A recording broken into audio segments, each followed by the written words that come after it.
Awalnya seekor penyu ditemukan terdampar di sekitar pesisir pantai Kecamatan Pomala, Kabupaten Kolaka dalam kondisi masih hidup. Penyu tersebut ditemukan oleh sejumlah anak yang sedang bermain di sekitar pantai. Warga kemudian membawa penyu tersebut ke permukiman warga dan menjadi tontonan warga sekitar. Namun karena salah seorang warga yang mengetahui penyu tersebut merupakan satwa dilindungi, penyu tersebut langsung dilepaskan.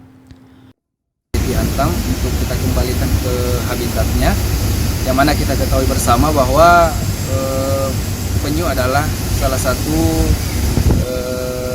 hewan yang dilindungi. Jadi dengan begitu kita harapkan bahwa keberlangsungan hidup penyu yang ada di Kecamatan Pomala khususnya bisa tetap terjaga dan tetap kita lestarikan bersama sebagai bentuk tanggung jawab kita. Keberadaan penyu di perairan Teluk Bone, tepatnya di sekitar pantai Pomala, memang kerap ditemukan oleh nelayan. Namun penyu tersebut tidak diburu atau ditangkap, sebab nelayan mulai paham jika satwa tersebut merupakan satwa yang dilindungi. Musakir Aziz, Kompas TV, Kolaka, Sulawesi Tenggara.